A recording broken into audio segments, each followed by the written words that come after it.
రాష్ట్రంలో అన్ని వ్యవస్థలని విధ్వంసం చేసిన వైసీపీ ధర్నాలు చేస్తుంది సిగ్గు లేకుండా. 5వ తేదీ ఫీజు రియంబర్స్మెంట్ గురించి చేస్తుందంట. ఎంత బకాయిలు పెట్టిపోయినారు మీరు? మేము 700 కోట్లు ఆల్రెడీ రిలీజ్ చేసాం. ఓవరాల్గా బకాయిలు 6,000 కోట్లు రిలీజ్ చేసాం.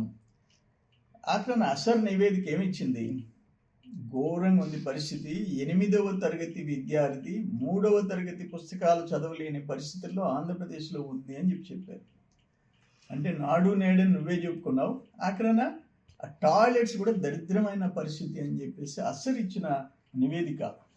అంటే అసలు అంటే annual status of education report వాళ్ళు ఇచ్చిన దాని మీద మీరు 5వ తేదీ ధర్నా చేస్తున్నారు. మీరు చేసిన పాపాల మీద ధర్నాలు చేయండి. అందుకంటే ఘోరం ఇంకోటి లేదు. డిఎస్సి మేము 16,437 మందికి ఉద్యోగాలు ఇచ్చేదానికి అరౌండ్ మార్చ్ 15 నోటిఫికేషన్ ఇవ్వబోతున్నాం. తమరు ఎప్పుడన్నా చేశారా టీచర్స్ రిక్రూట్మెంట్ డిఎస్సీలు? ఏంలే. అసలు పరిస్థితి ఏంటంటే మేము ధర్నాలు చేయాలా? మీరు వ్యవస్థలు సర్వనాశనం చేసి ల్యాండ్ మాఫియా, మైనింగ్ మాఫియాల్లో రోజు ఇప్పటికీ మీ కథలే మేము చదువుకోవాల్సి వస్తుంది. పత్రిక తెరిస్తే మీదే, మీ స్కామ్లే.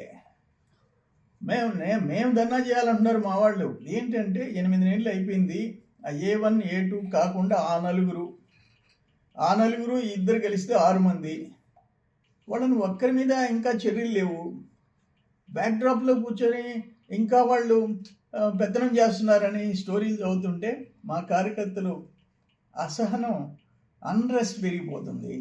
మేం చేయాలి ధర్నా, మీ మీద చర్యలు ఇమ్మీడియట్గా తీసుకోవాలని, మీరు చేసిన పాపాలకి ఫలితం అనుభవించాలని.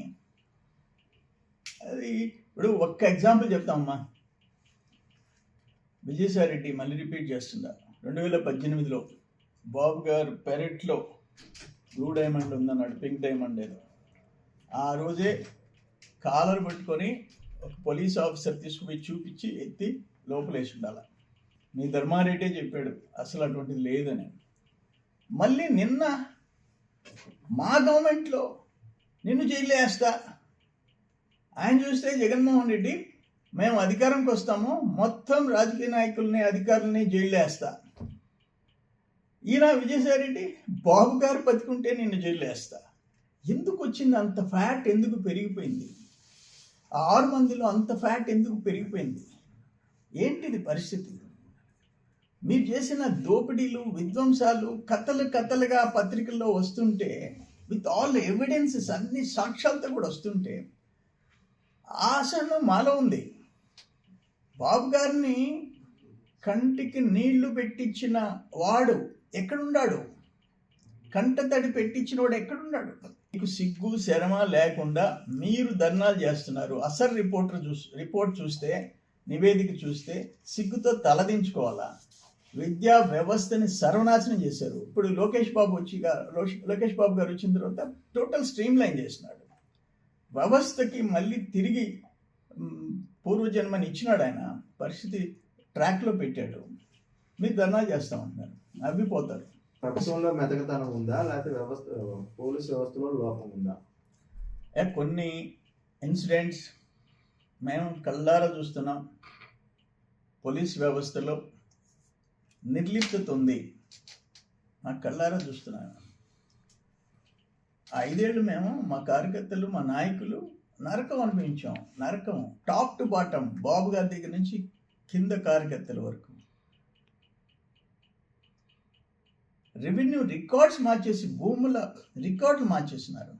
ఆ ల్యాండ్ గ్రాబింగ్ యాక్ట్ ఎప్పుడు చట్టం వస్తుందో, ఎప్పుడు అటువంటి భూమాఫియాని ఏ రోజు చర్యలు తీసుకునే అవకాశం వస్తుందో వెయిట్ చేస్తున్నాం.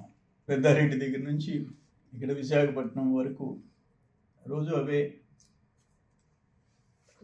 ఎందుకు 8 నెలలు అయిపోయింది మన ప్రభుత్వం వచ్చి, 8 నెలలు అయింది. అందరూ వెయిట్ చేస్తున్నారు. ప్రజల సొత్తు అది, ప్రజల సొత్తు. ఈరోజు ఒకరు అధికారం వస్తారు, రేపు ఒకరు వస్తారు, పోతారు, ఉంటారు. బట్ ప్రజల సొత్తుని కాపాడాల్సింది ప్రభుత్వాలు, ప్రభుత్వంలో పెద్దలు. వాళ్ళే లంచ్ క్యాంప్స్ చేస్తే అంటే అల్టిమేట్గా కార్యకర్తలు ప్రజలు కోరుకునేది గత 5 సంవత్సరాల్లో దుర్మార్గాలు చేసి దోపిడీలు చేసిన వాళ్ళని వదిలిపెట్టకూడదు అనేది అందరి కోరిక, ప్రజల కోరిక. సరే, అధికారులు కొంతమంది ఆఫీసర్స్ లాబింగ్ తో వాటిని కప్పిపుచ్చే ప్రయత్నం చేస్తారు. ఎందుకంటే అది కప్పిపుచ్చితేనే తాము సేవ్ అవ్వగలం అన్న ఒక కోణం అనేది కనపడుతుంది. దీన్ని అసలు ఎలా చూస్తారు? అంటే 8 నెలలు అయిపోతున్నా కూడా ఏ ఒక్క అధికారికి కూడా వాటి మీద శ్రద్ధ చూపట్ల. పేపర్లో వచ్చిన తర్వాత చర్యలు అయితే మొదలవుతుంది. అధికారులు ఇప్పుడు నేను ఒకటి అడుగుతాను, మీకు ఎందుకు ప్రజలు కట్టే పన్నులు ప్రజల రక్షణ కోసం, ప్రజల ఆస్తుల రక్షణ కోసం, రాష్ట్రం అభివృద్ధి కోసం మీరు ఉద్యోగాలు చేసేది, ఎందుకు నిర్లిప్తత వ్యవహరిస్తున్నారో అర్థం కావటం లేదు. బ్యాక్ డోర్లో వచ్చి మైనింగ్లో, రెవెన్యూలో బ్యాక్ డోర్లో వచ్చి దోపిడీ చేసిన వైసీపీ వాళ్ళు సేవ్ అయిపోతుంటే వాళ్ళు మళ్ళీ ఆ ఆస్తుల్ని వాళ్ళే స్వాధీనం చేసుకునే పరిస్థితులు వస్తుంటే ఏం మెసేజ్ ఇస్తాం రాష్ట్రంలో?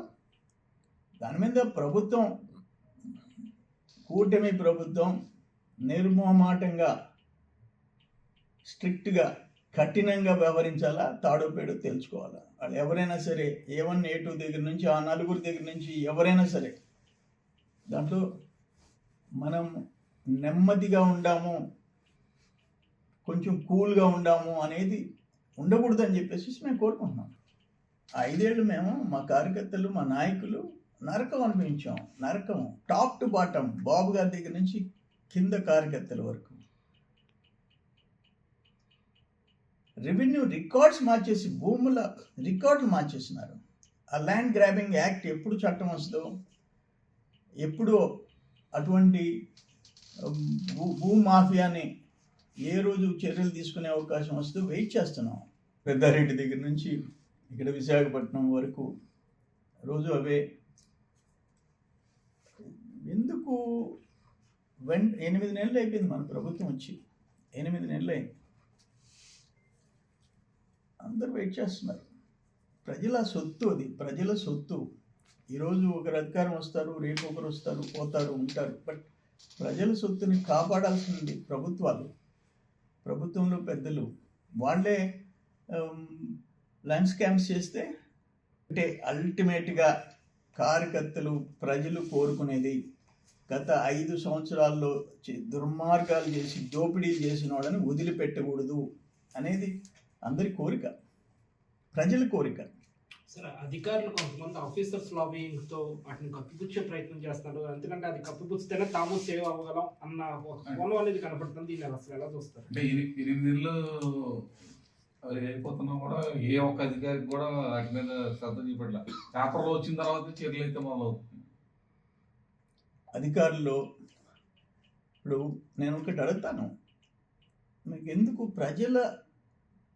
ప్రజలు కట్టే పన్నులు ప్రజల రక్షణ కోసం, ప్రజల ఆస్తుల రక్షణ కోసం, రాష్ట్రం అభివృద్ధి కోసం మీరు ఉద్యోగాలు చేసేది, ఎందుకు నిర్లిప్తత వ్యవహరిస్తున్నారో అర్థం కావటం లేదు. బ్యాక్ డోర్లో వచ్చి మైనింగ్లో, రెవెన్యూలో బ్యాక్ డోర్లో వచ్చి దోపిడీ చేసిన వైసీపీ వాళ్ళు సేవ్ అయిపోతుంటే వాళ్ళు మళ్ళీ ఆ ఆస్తుల్ని వాళ్ళే స్వాధీనం చేసుకునే పరిస్థితులు వస్తుంటే ఏం మెసేజ్ ఇస్తాం రాష్ట్రంలో? దాని మీద ప్రభుత్వం, కూటమి ప్రభుత్వం నిర్మోహమాటంగా, స్ట్రిక్ట్గా, కఠినంగా వ్యవహరించాలా, తాడోపేడో తెలుసుకోవాలా. వాళ్ళు ఎవరైనా సరే, A1 A2 దగ్గర నుంచి ఆ 4 దగ్గర నుంచి ఎవరైనా సరే, దాంట్లో మనం నెమ్మదిగా ఉండాము, కొంచెం కూల్గా ఉండాము అనేది ఉండకూడదు అని చెప్పేసి మేము కోరుకుంటున్నాం.